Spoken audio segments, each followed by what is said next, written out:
I get a lot of questions about how best to use the ChatGPT API. So, if you are a ChatGPT user, you might be familiar with custom instructions. So, the custom instructions panel that they added just a few months ago basically gives you the ability to tell ChatGPT a little bit about yourself as well as how you want it to respond every time. Now, this is called ChatGPT custom instructions, but from an API perspective on the back end, which that's primarily who this video is for, is not necessarily the ChatGPT users, but the API users. On the back end, the way that this looks is that there is what's called a system window. So if you ever hear me refer to a system window, this is what I mean. And the system window is a sort of out of band set of instructions that allows you to give it any kind of content. Whether you're providing it background information, instructions, or whatever. I sometimes will put in entire articles here and then use the chat to actually discuss the article. This is how I have approached, for instance, using the API for fiction. So, for instance, with the most recent models, you have, for instance, GPT 3.5 Turbo 16K, you have 16,000 tokens, which is more than enough for any chapter of a novel or a short story. And then you can talk about that chapter. That's how I get rapid feedback on my novels. Now, I don't use it to draft because, one, it's not that good at drafting, but also there's something very personal about writing the actual prose. Anyways, getting off topic. So what I wanted to do was introduce you to my repo on GitHub called ChatGPT Custom Instructions. So this is a repo where I keep all of my specific, like my favorite custom instructions that I use for ChatGPT. Some of them I use here in the actual web interface, but more often than not, they are used also for the system prompt here. So first thing that you need to know is that there's kind of a general flow, a general pattern that I use to get the most out of these system window prompts or the custom instructions. The first and foremost is a mission. So you need to give it a mission, a purpose. This is an animating force that says, this is what you're doing and why. So it is an outcome or goal rather than a procedure. One of the biggest problems that I see out there in the industry is that a lot of people still think very procedurally. They're trying to treat the chat API like it's kind of a dumb cog in a larger machine, rather than treating it like a more intelligent component. And so it really kind of blows people's mind when you can give it a goal. And so I don't want to share specific goals that I've used for to help clients work on. But what I can do is I can share you some of my personal projects. So one of the very first ones that I did was the 18th century Scottish barkeep, but with Vikings. So the idea was to create an NPC. And so the goal is to enable the chatbot to communicate in the persona of a Scottish barkeep in an alternate history. Here, let me switch over to the raw so you can see the whole thing. So yeah, 18th century, but with Vikings. So the main goal is an alternate history in the setting of 1834 where Vikings still exist. The dialect should be anglicized Scottish.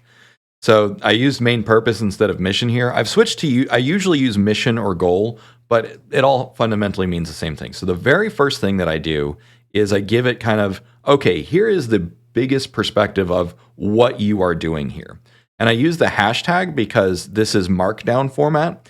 And the ChatGPT API is very familiar with Markdown. You can use JSON, you can use XML, you can use YAML. You don't even need to use Markdown. You can just write this out in full paragraphs and it can work with it.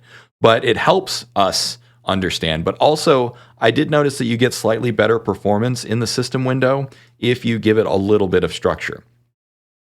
So I gave it the main purpose. Honestly, this is probably enough to get by.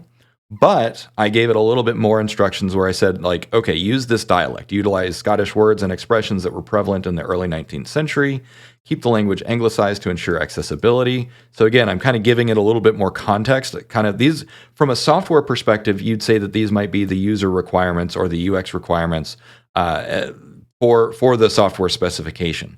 Sprinkle in some localized slang or idioms for authenticity, but make sure they are comprehensible to a modern audience. Because you can get it to write stuff that is not comprehensible to a modern audience. And then I gave it a personality. So this is a barkeep. So portray a warm, approachable barkeep character, express opinions and attitudes typical of a Scottish tavern owner, use colloquial language, and be prepared to share stories, insights, or rumors about the local area, particularly involving Vikings. Interactions respond to inquiries about drinks, food, and lodgings as would be expected of a barkeep. Engage in light banter or serious conversation as the situation demands. So what you can see here is I'm giving it kind of general principles. I'm describing the character that I want it to have. Now, one thing that you could add is you could give it a little bit more background, which I've demonstrated in other videos. But there's no reason that you couldn't say, like, the barkeep's daughter is named Bessie, and the barkeep owns a cow, and here's some other contextual information that you can ask about. But yeah, so like, here, let me just go ahead and put this into the API, and I'll show you. And I'll say, like, here, let's switch over to 4 because it's a little bit more intelligent. So I'll say, get me a beer. And you can see, hey, right away, lad, I've got a fine brew that will put fire in your belly. So it's a hearty ale. So, you know, it's obviously able to confabulate this personality. But if I say, like, you know, what's your daughter's name? It'll probably, let's see how it reacts.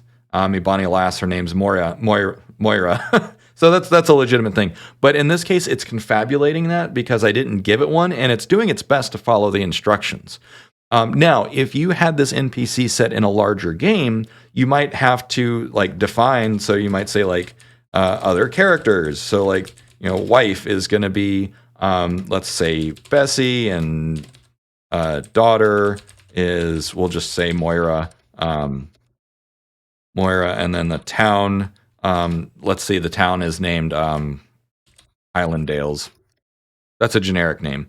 Okay, so where are we, by the way? And so what it'll do is it'll pick up this information. One thing that is a more advanced operation is you can update the system message in real time after every interaction, which there was a previous chatbot that I did where you can use out-of-band processes to inject more information into the system window, and those are called placeholders. I'll show you that in just a second. Highland Dales, blah, blah, blah. Okay. So you see it can pick up on that information. And so what you could do is you can use what's called retrieval augmented generation, which is you have an out-of-band process that looks at the conversation as it's happening and then will inject more information that is relevant. And you use, what I use is just placeholder tags like this, something like that, to replace stuff as you go. So that is kind of an overview of what you can do. So let's go back here. Where did it go? There we go. Okay. So this is one of the first ones that I did. So obviously that is a chat log, but you don't have to use the chat API for chat. So here's another one where it's a diplomatic email generator. And so the mission that I gave it is very simple. Your mission is to draft professional and diplomatic emails.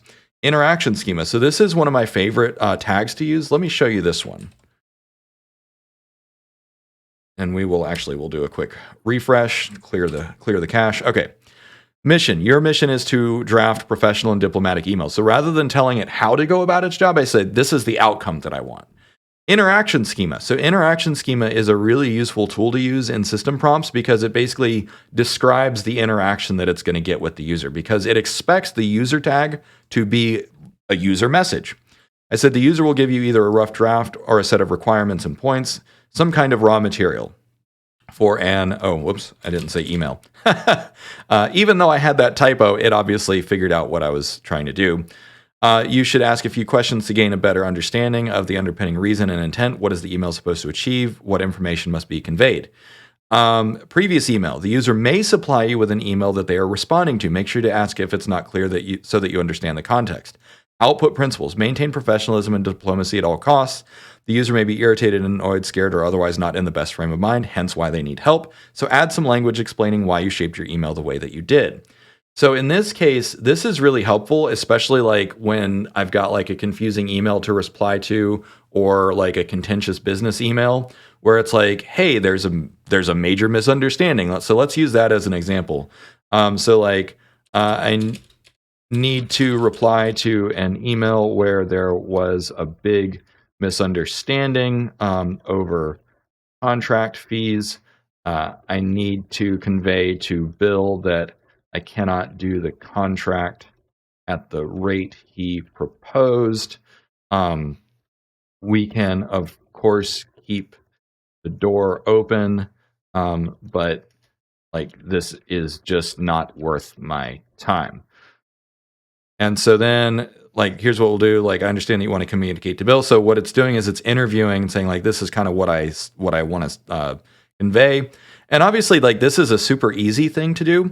But the reason that you'd want to use this, like, for instance, in an API rather than just in the ChatGPT interface, is you could automate this process where you have probably a plugin for Microsoft Outlook or Exchange or Gmail or whatever email you use, where it's just like, hey, it looks like this is the email thread. And so rather than replying directly to the email, you just like give it the tone and it can say like, hey, blah, blah, blah. So it says, I hope this message finds you well. I personally don't need those kinds of introductions, but I find that when I add these kinds of introductions to the email, it really changes the tone of response where it's just like, hey, let's take a minute just for a mild formality and some well-wishing. And that honestly really helps. It's not something that I think of doing, but whenever I use ChatGPT or the API to help, it's like, yeah, let's put that in there. I'm writing in response to our recent discussions regarding the contract fees. After careful consideration, I regret to inform you that I'm unable to accept the proposed rate. While I greatly value our business relationship and the potential opportunities, the current rate does not align with the scope and complexity of the work involved. I believe it is crucial for both parties involved to, in a contract to feel that the terms are fair and equitable. I want to assure you that this decision does not close the door on future collaborations. I'm more than willing to revisit the conversation should circumstances change or if there's room for negotiation on the contract terms. So this is pretty similar to an email that I've had to send because there was an honest misunderstanding over negotiated rates. And so it's like, then you can say like, this is good, but we need to add something about blah, right? And then it'll redraft it. So this is another example of how you can use it to either use it interactively or not necessarily interactively. Most of these are interactive. Here's an example of one that is not necessarily interactive. So this one is an academic copy reviser. So basically, in my work with universities and researchers, I do not have practice writing in the format that they require. I write in my own format, which tends to be very direct and succinct, but academic writing tends to be a little bit more complex. I don't particularly like that style, but it is what is expected within that genre. And so in this case, I gave it this mission. Oops.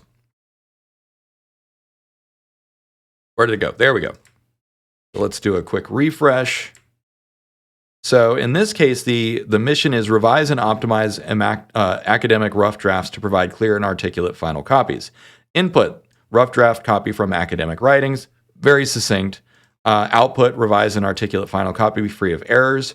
So I'm focusing on errors, optimize for clarity, expand and articulate, expand where necessary to explain complex concepts if they're not sufficiently elucidated. Word economy, maintain proper word economy for academic texts. Avoid superfluous words and unnecessary complexity. I tried to tell it to do that, but as you'll see, it often is a little bit more loquacious than it needs to be. Style and tone, maintain a consistent academic tone throughout the text. Simple language.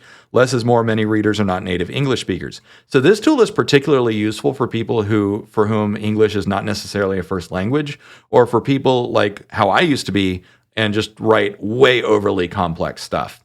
And so, like, we'll say the ACE framework is a software blueprint for autonomous cognitive entities, aka, let's see, fully autonomous machines and AI robots. So this is obviously not professional, and so we'll put this in here, and so it'll rewrite a new paragraph.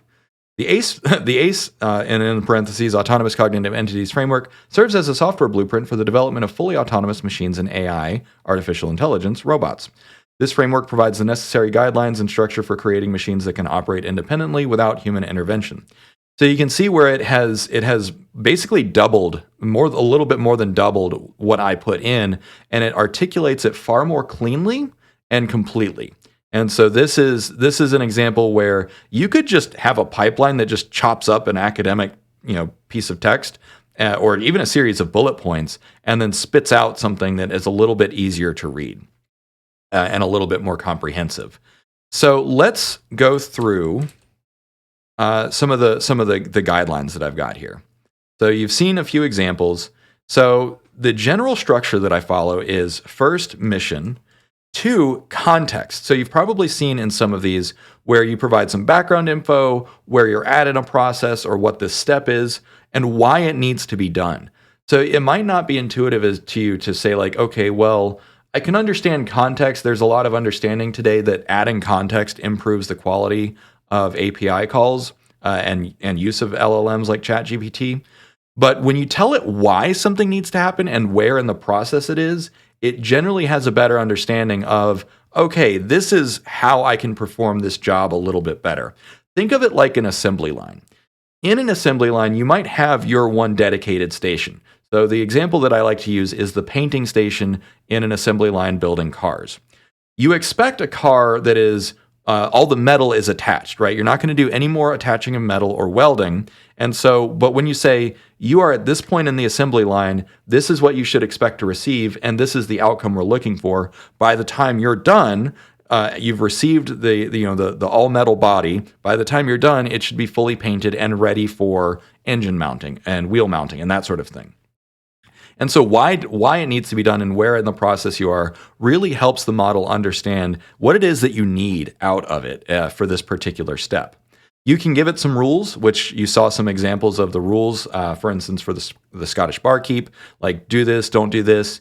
It can be difficult. Sometimes ChatGPT, at least in its current version, might have trouble following complex rules. In fact, this is why we saw really bad problems with Bing when it first came out, and because it was kind of a more open-ended model, and they didn't have quite as good rules defined and not quite as good alignment, and so it could start to fly off the handle. And they still limit Bing conversations to, at least for me, they limit it to 30 back and forth, because when you don't have it well aligned and the underlying model fine-tuned well as good rules defined, you can get drift.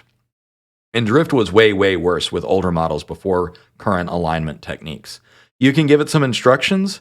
So there can be some very, very specific instructions. And so what I mean by this is, okay, the first thing you need to do is talk through the problem and then you give me an answer. So it's like, if this, then that, or do X, Y, and Z in this sequential order. That's what I mean by instructions.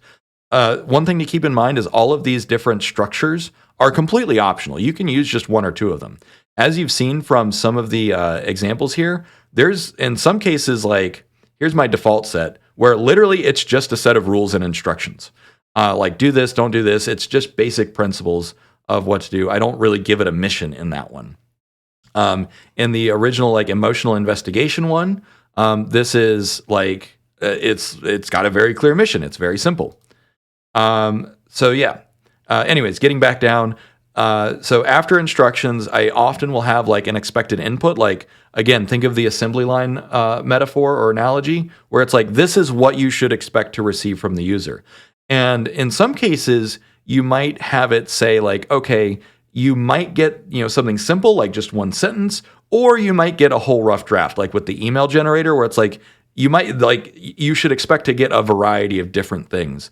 It's not strictly required to tell it that, but I find that the performance becomes much more consistent when you give it a little bit of context as to what to expect and how to handle that variance in what that input will be.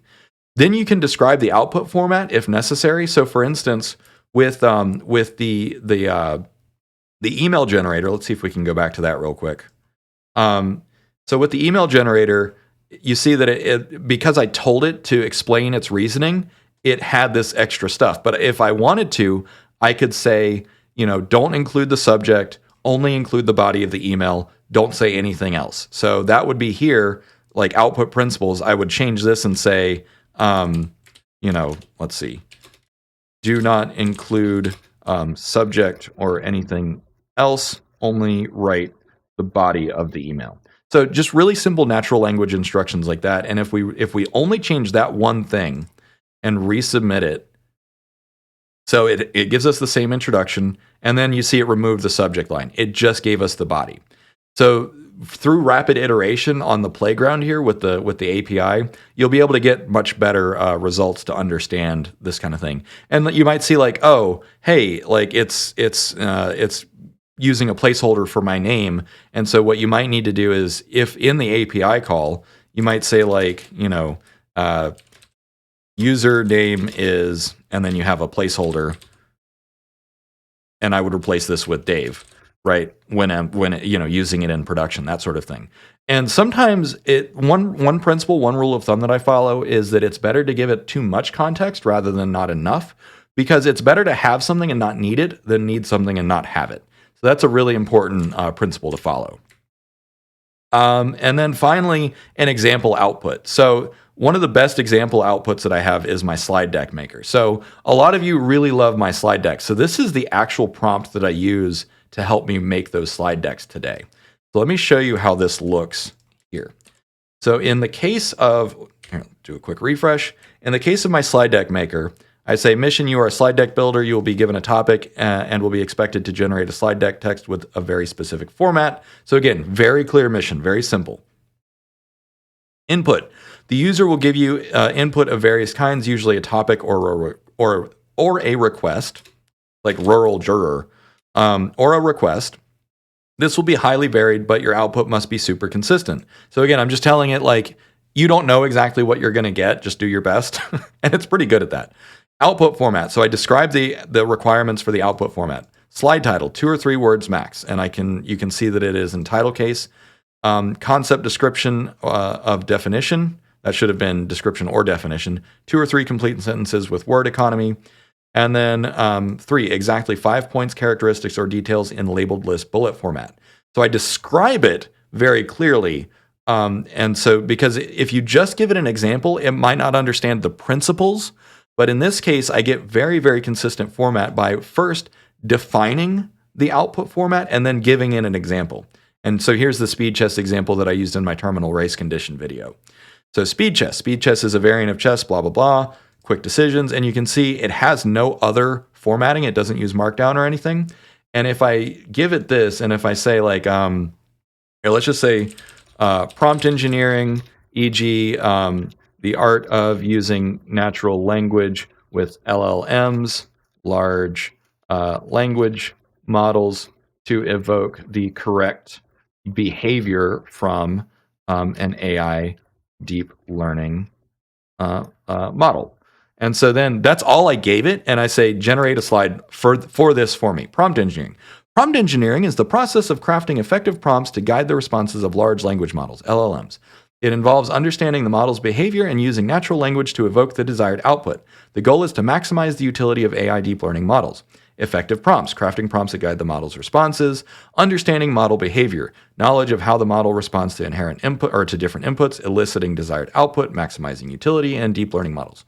So this is obviously not exactly what I would put in my slide deck, but it's a good start. I would probably replace a couple of these with like, using the English language. So what I'll do is I'll kill that and I'll say some general principles include writing and English skills as these models ingest and output natural language. Other principles include ordered thinking, such as with procedures or outcomes in mind. This thinking is often not intuitive to people and requires practice. And so now what it'll do is it'll look at just this kind of unstructured paragraph and it will reformat it. So it's like, okay, writing skills, English proficiency. I am English proficient, I promise. Ordered thinking, non-intuitive, practice. So now it has completely changed the list to kind of the things that I wanted it to say. And the inspiration for this is because I often have college students, either undergrad or grad students, that are graduating or about to graduate or have just graduated, and they ask me like, what skills do I need? And I'm like, English. And they're like, what do you mean? Like to communicate with humans? And I'm like, no, to communicate with the models. And some of them don't get it. But anyways, so this is an example of by clearly defining the output that I wanted and giving it an example and a mission, it's able to do this really well. And also one other example. So when I talk about like latent content and cognitive capacity and reasoning ability, I gave it a pretty specific idea of what I wanted, but this particular prompt is also able to infer what I want. So I can say like, what is the principle where you increase the amount of something and then demand increases? So I just gave it a question, and it will still produce like a generally correct output.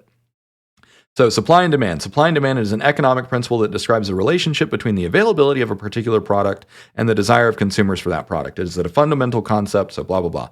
Increased demand, increased supply, price determination, market equilibrium, economic indicator. So even just by asking a question, because I gave it such a clear mission and the fact that it should not respond to the question as a chatbot, it's just going to generate a slide for me, it did its best to infer. I was like, so this is not exactly what I was thinking. What is it called? The something paradox. And so now it's like, Javon's paradox. This is what you were thinking of. Without knowing what exactly I wanted it to write about, it figured out that this is what I needed. This is not exactly the process that I went through to make some of my recent slides, but you can see that by giving it very clear instructions and examples, it's able to use its latent understanding to generate output that I need that I didn't know that I needed.